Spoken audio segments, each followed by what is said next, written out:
अस्सलामुअलैकुम, welcome to my YouTube channel cooking tasty recipes. आज मैं अपने किचन में बनाने जा रही हूँ मज़ेदार सा आलू अंडे का सालन, जिसकी रेसिपी मैं आपके साथ शेयर करूँगी। इसका बनाना निहायत ही आसान है और ये बहुत ही मज़े का बनता है। झटपट से बनाएं और अपनी फैमिली को दें। तो सबसे पहले जो है मैं कढ़ाई के अंदर ले लूँगी हस्बे ज़रूरत ऑयल है मेरे पास तकरीबन हाफ़ कप के करीब है। जैसे ही ऑयल गर्म होना स्टार्ट होगा इसके अंदर मैं ऐड कर दूँगी प्याज है मेरे पास एक, मैंने मीडियम साइज़ का लिया था, उसको मैंने बिल्कुल बारीक चॉप कर लिया। आप किसी भी तरीके से इसकी कटिंग कर सकते हैं। प्याज को इसमें मैं ऐड कर लूँगी और उसके बाद जो है मैं इसको अच्छे से फ्राई कर लूँगी और फिर जब इसका कलर चेंज होगा तो बाकी के जो तमाम इंग्रेडिएंट्स हैं वो इसमें शामिल करेंगे। तो देखें किस तरीके से मैं ये सालन बनाती हूँ। इसमें बिल्कुल भी जो है आपको कोई अज्जा साबित नहीं मिलेंगे। बिल्कुल अच्छे से इसका जो है इसकी ग्रेवी बनी हुई होगी और इसका जो मसाला होगा वो बहुत ही मज़े का होगा। तो ये देखें यहाँ पर कुछ इस तरीके का प्याज़ों का कलर हो गया था। उसके बाद मैंने इसमें 2 मीडियम साइज़ के जो टमाटर हैं उनको बिल्कुल बारीक सा पेस्ट बना के इसमें शामिल कर लिया। आप चाहें तो पेस्ट इसमें शामिल करें, चाहे तो आप इसको जो है बिल्कुल बारीक सा काट के इसमें शामिल कर सकते हैं, ताकि आसानी से जो टमाटर हैं वो इसमें हल हो जाएं और उसके जो ज़रात हैं वो बिल्कुल भी मुंह में ना आएँ। इसके साथ ही इसमें मैं कूटा हुआ लहसुन अदरक का पेस्ट डाल रही हूँ, ये भी 1 टेबल स्पून है।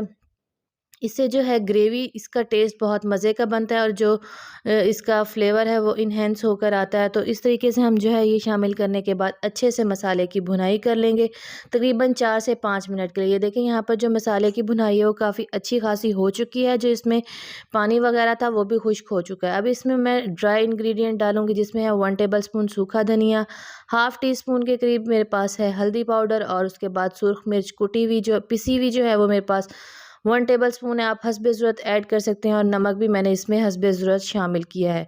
यहाँ पर मेरे पास भुना कुटा ज़ीरा है, ये भी 1 टेबल स्पून के करीब हम इसमें ऐड कर लेंगे। इससे जो है खाने की खुशबू वो बहुत मज़े की आती है। ये ऑप्शनल है, अगर आपके पास अवेलेबल है तो आप इसमें ऐड करें, अदरवाइज़ आप इसको स्किप भी कर सकते हैं। तो यहाँ पर मसाले डाल लेने के बाद मैंने अच्छे से भुनाई कर ली। अगर यहाँ पर आपका मसाला थोड़ा नीचे लगने लग जाए तो इस तरीके से आप इसमें थोड़ा-थोड़ा पानी शामिल करके जो है इसकी भुनाई कर सकते हैं। जितना अच्छा हमारा जो मसाला है वो कुक हुआ हुआ होगा, भुना हुआ होगा, उतना ही सालन का टेस्ट मज़े का आएगा। तो ये देखें यहाँ पर मैंने हस्बे ज़रूरत 3 से 4 दफ़ा हल्का-हल्का पानी डाला था, 2 टेबल स्पून के करीब, और उसके बाद इसकी भुनाई कर ली थी। अब इस पॉइंट पर इसके अंदर मैं ऐड कर लूँगी आलू। आलू की कटिंग मैंने कुछ इस तरीके से की है, आपने बहुत छोटे क्यूब्स में इसकी कटिंग नहीं करनी, नॉर्मल साइज़ के आलू आलू की कटिंग करनी है। और यहाँ पर आलू मेरे पास थे हाफ़ केजी के करीब। तो जितना आपने सालन बनाना हो उसी के मुताबिक आप इसमें जो है आलू कट करके ऐड कर सकते हैं। यहाँ पर हम मसाले के साथ अच्छे से आलू की भुनाई करेंगे और आलू को जो है यहाँ पर हम अच्छे से कुक करेंगे। तो यहाँ पर जो हमारा मेन इंग्रेडिएंट है वो है आलू। तो आलू को हम अच्छे से पका लेंगे। तो यहाँ पर देखें आलू की जो है अच्छी खासी भुनाई हो रही है। जब आलू अच्छे से भुन जाएगा उसके बाद इसके अंदर हम शामिल कर देंगे पानी, ताकि जो है आलू इसमें कुक हों और जो जितना हमें शोरबा ज़रूरत है उसी के मुताबिक ही हम इसमें जो है पानी शामिल करेंगे।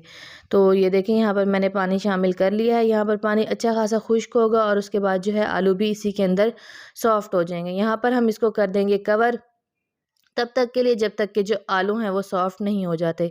अगर आपको मेरा ये तरीका अच्छा लगा हो तो मेरी रेसिपी को ज़रूर लाइक करें और मुझे कमेंट्स में बताएं कि आपको मेरी वीडियो कैसी लगी। मज़ीद अच्छी वीडियोज़ के लिए मेरे चैनल का विज़िट ज़रूर करें, और भी मज़ेदार सी वीडियोज़ जो हैं वो अवेलेबल हैं। तो यहाँ पर तकरीबन 4 से 5 मिनट हो चुके थे। मैंने इसमें हल्का सा चम्मच चलाया और अब मैं इसके अंदर ऐड कर रही हूँ चिकन क्यूब। आप चाहें तो ये डालें, अदरवाइज़ आप इसको स्किप कर सकते हैं, लेकिन इससे जो इसका टेस्ट है वो बहुत मज़े का आता है। यहाँ पर मेरे पास 3 से 4 सब्ज़ मिर्च थी, उनको भी मैंने जो है इस तरह क्यूब्स में कट करके ऐड कर लिया। इसका भी टेस्ट बहुत मज़े का आता है। तो अभी भी जो है पानी इसमें काफ़ी ज़्यादा है, तो इसको हम हल्का सा खुश्क कर लेंगे। यहाँ पर मैंने इसको अगेन कवर कर लिया था और ये देखें यहाँ पर जो है ये अच्छा खासा पानी इसका खुश्क हो चुका है। मुझे इतनी ही इसकी ग्रेवी चाहिए, इससे ज़्यादा मैं पानी को खुश्क नहीं करूँगी, क्योंकि मैंने शोरबे वाला सालन बनाना है, मैंने इसको मसाले वाला नहीं बनाना। तो दूसरी साइड पे जो है अंडे मैंने उनको बॉईल कर लिया था और फोक के साथ मैंने इसके अंदर हल्के हल्के जो हैं वो गहरे कट्स लगा लिए थे, ताकि जो है मसाले का पानी वो भी इसके अंदर शामिल हो जाए। तो इस पॉइंट पर मैंने इसको अंडों को भी इसमें शामिल कर लिया है, ताकि अंडों के अंदर भी जो है शोरबे का और सालन का टेस्ट चला जाए। लास्ट में इसके ऊपर मैं डालूँगी गरम मसाला है मेरे पास, और उसके बाद इसको मैं अगेन कवर कर दूँगी बिल्कुल मीडियम फ्लेम पर, ताकि ये मज़ीद अंडों के साथ 4 से 5 मिनट के लिए अच्छे से कुक हो जाए। तो जैसे ही यहाँ पर 4 से 5 मिनट कंप्लीट होंगे तो यहाँ पर फ्लेम को जो है मैं ऑफ़ कर दूँगी, और लास्ट में इसके ऊपर मैं ऐड कर दूँगी सब्ज़ धनिया। मेरे पास अगर आपके पास अवेलेबल है तो आप इसको डाल लें। फ्रेश सब्ज़ धनिए से जो है खाने का टेस्ट और मज़े का आता है। तो यहाँ पर जो है मेरा सालन वो कुक हो चुका है, और उसके बाद मैं इसको बर्तन में शामिल कर लूँगी। तो अगर आप मेरे चैनल पर नए हैं तो मेरे चैनल को ज़रूर सब्सक्राइब करें और बेल आइकन को लाज़मी प्रेस करें, ताकि आने वाली हर नई वीडियो का नोटिफिकेशन जो है वो बर वक्त आप तक पहुंच सके। तो यहाँ पर देखें खाना मेरा जो है वो बिल्कुल बनकर रेडी है। अब हम इसको सर्व कर लेंगे। आप इसको जिस तरीके से सर्व करें, तो ये देखें यहाँ पर मैं जब इसको प्लेट में डाल रही हूँ तो कितने मज़े का जो है सालन ये बना हुआ है, और इसके अंदर बिल्कुल भी कोई साबित प्याज या टमाटर नहीं है। बिल्कुल मज़ेदार सा जो है इसका शोरबा बना हुआ है। आपने जितनी क्वांटिटी शोरबे की रखनी हो आप इसमें रख सकते हैं।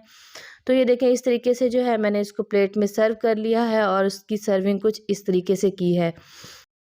तो तब तक के लिए मुझे इजाज़त दें। दुआओं में मुझे याद रखें। अल्लाह पाक आपके रिज़्क़ में, आपके दस्तरख़ान में इसी तरह से बरकत डाले, और आप जो हैं अपने दस्तरख़ान को हरा भरा रखें बहुत सी अच्छी अच्छी डिशेज़ के साथ। तो मुझे इजाज़त दें। अल्लाह हाफ़िज़।